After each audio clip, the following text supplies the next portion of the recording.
Hi, very good afternoon to you. It's Dean from Maverickstar Observatory.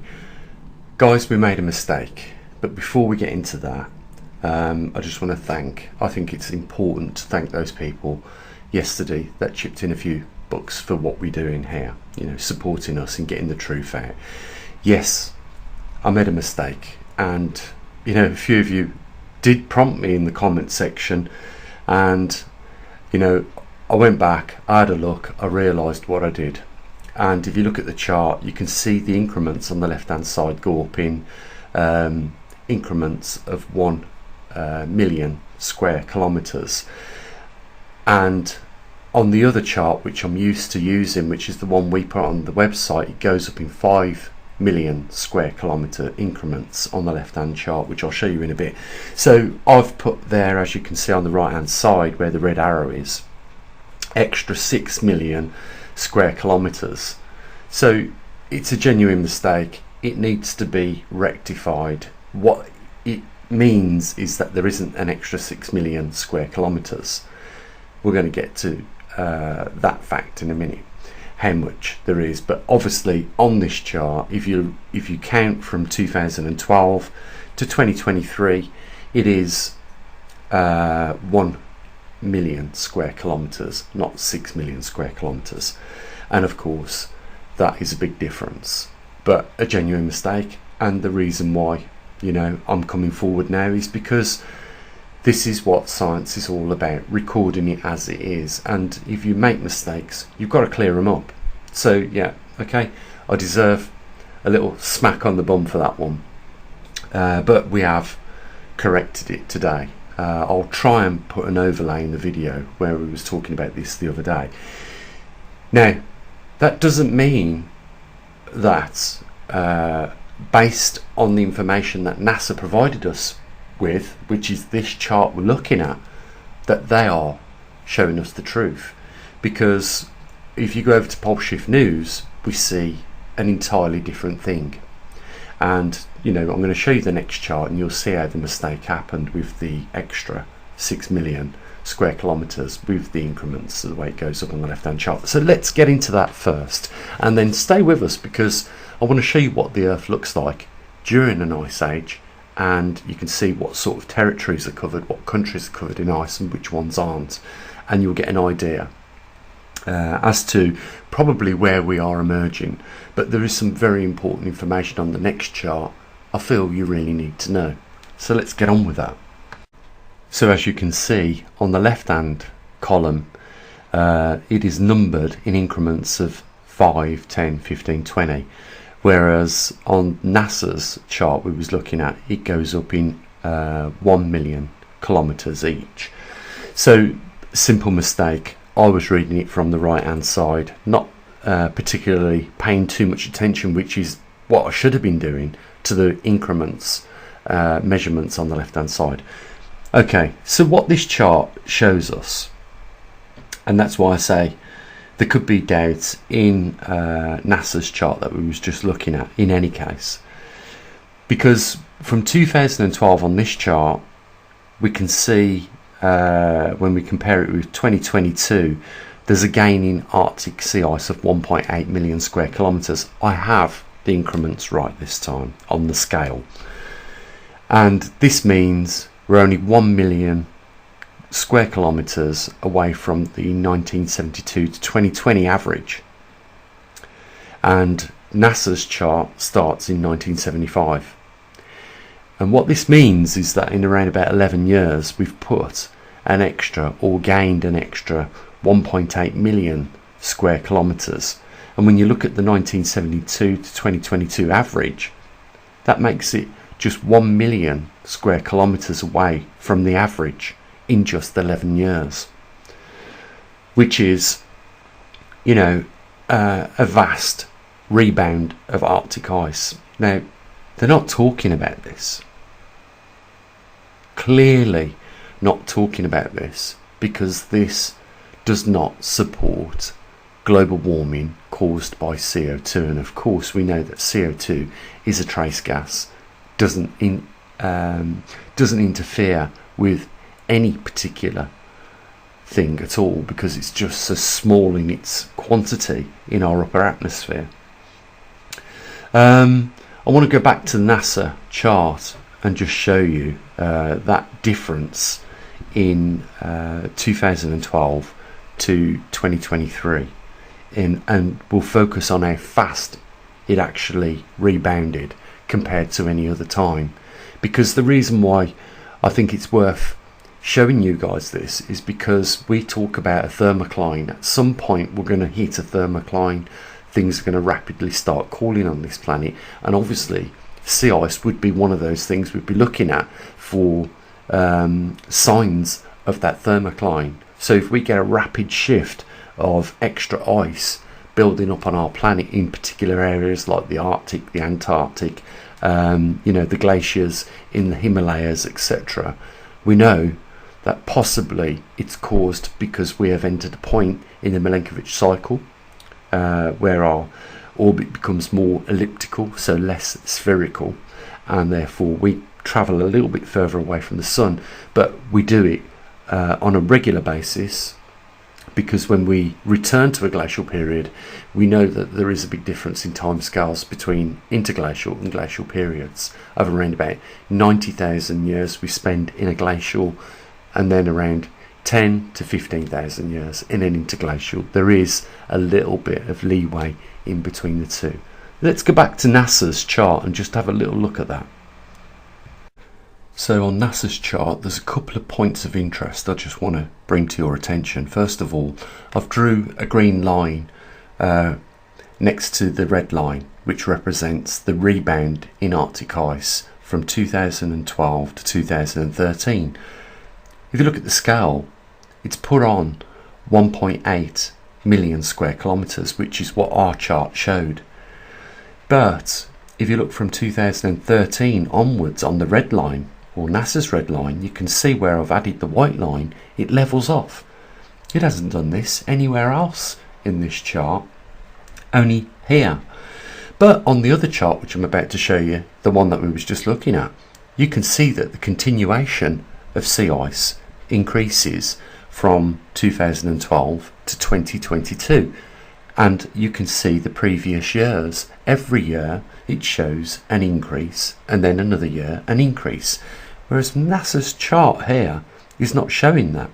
In fact, it's showing the opposite. It's showing that from 2013, as you can see, the red line declines and the ice gets less and less, whereas the other chart, and we'll go there now, shows it increases. So what they're saying is there was, first of all, an increase from 2012 to 2013 of 1.8 million square kilometres of ice over the Arctic Circle. But from 2013 it declined. The other chart that we're looking at, which is not NASA's, shows that it continued to increase. Let's have a look at that just so we can clarify the facts. That's what is the important thing here, guys. That's all I want to do. You know what? I don't care if it disfavours a theory of ours or mine. You know, I want the truth, and that's what I want to convey to you guys. So there is obviously discrepancies here in NASA's chart, and you can go over to NASA where you can look at the climate viewer charts like I've showed over the past few days, and you can verify this yourself. This is what NASA's putting out, but the data that they're putting out is incorrect or not in line with other companies' data. Let me show you. So we had a look at NASA's data. This is coming from the University of Colorado, Boulder, and their chart shows all the years since 2012 going to 2023, and each year, as we can see, from 2012 to the present day, obviously the red line is the present day, but if we just look at 2022's line, we can see that every year before that was a gradual increase from 2012, whereas NASA's chart, once again, let's go back and have a look at it, shows it decreases from 2013. So once again, you look from 2013 onwards, NASA's data shows that it's declining still, whereas the University of Colorado Boulder shows it's increasing. That's all I'm saying. I'm just showing you the facts. You know what? I do raise suspicions from 2017 to the present day on this chart, because as you can see, it shows what I would classify as a change point or equilibrium, or it would also be the same as saying that maybe we have reached the thermocline. And there is no reason why we shouldn't expect to see this at this point in time, and for that reason we're just going to go to this next chart. And the reason why we're looking at this chart again is because there's no question of a doubt what takes place next when you look at where we are on this chart. We go back into a glacial period, and therefore we should expect to start to see at some point Arctic ice, the Himalaya glaciers, the Antarctic ice expand its territory. I just want to go back and show you an animation that NASA did because I think it's really cute. Let's go and have a look at that.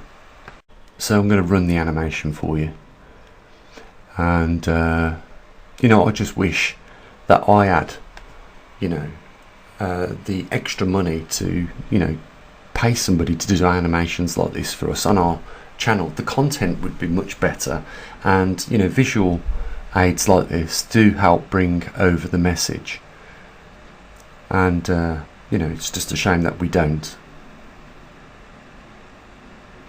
but at least we've got something. We've got some credibility for telling the truth and reporting things as they are.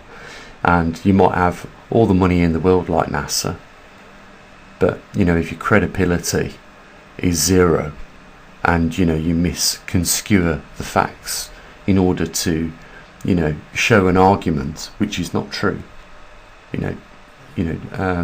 distract people, there's lots of words I could use, but it's just wrong. The money's being misused.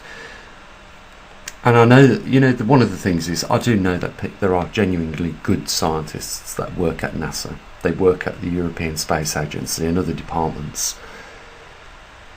and we know why they have to deliver charts like this, because what this is doing is misleading the general public, and more worse than that, it is supporting a crime syndicate around the world which is not interested in the future of humanity.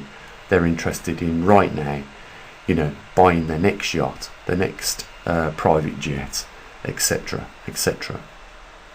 And at that, people are going to suffer.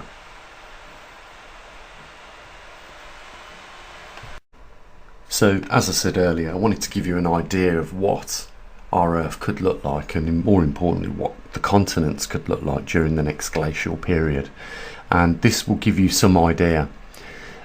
We know from studying glacial movements or past glacial movements where the final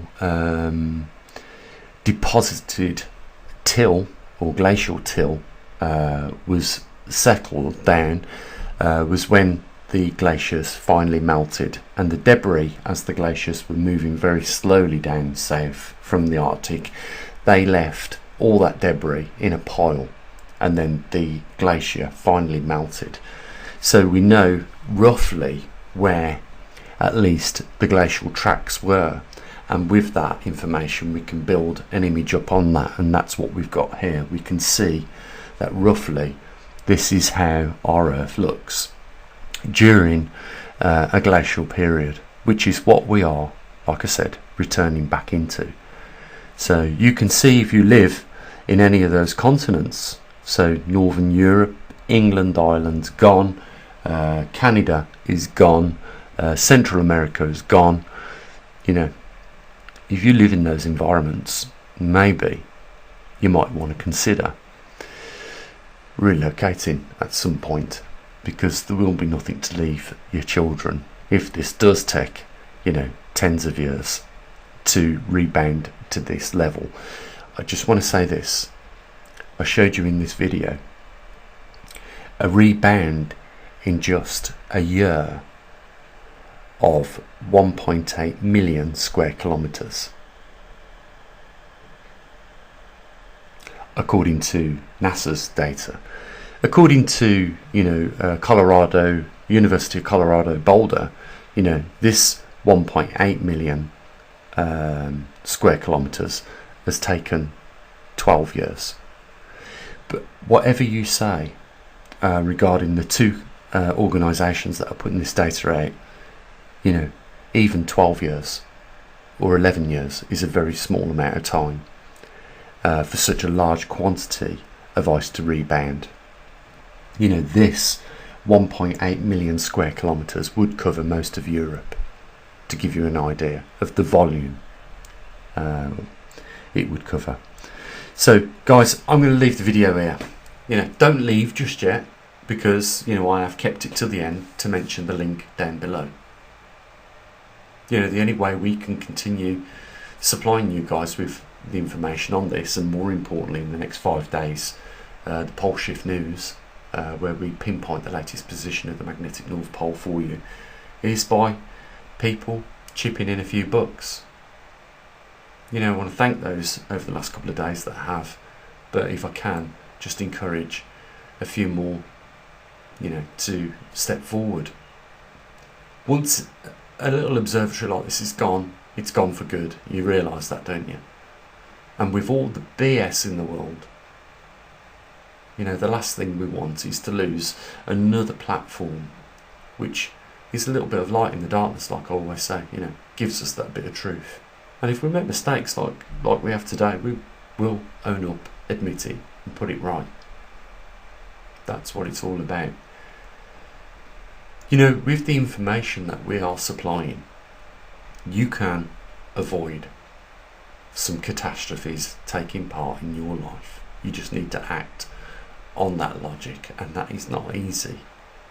You might put up with ridicule if you decide to from your family, and you tell them why you're moving or relocating. They might think you're crazy, but I guarantee you, when the music stops, they'll wish they'd have followed you. They will definitely wish they had followed you.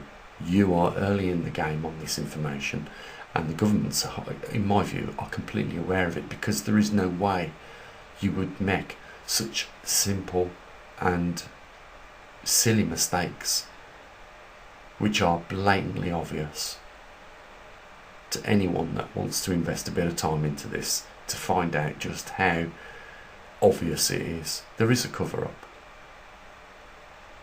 taking place right now, and there's a deliberate media blackout on this information. And you know why? Because when you look at the billions of people, sorry, the millions, it is billions, isn't it? We've got 8 billion people on this earth.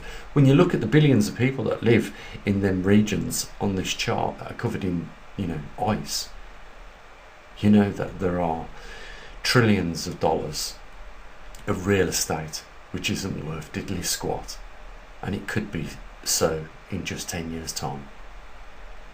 They're more evident than what it is now. So you got the heads up on this, guys. All you need to do is act on the logic. Guys, there's a link down there if you want to help support us. I really hope you do. But more importantly, you take care of your loved ones. Think about what we've showed you today.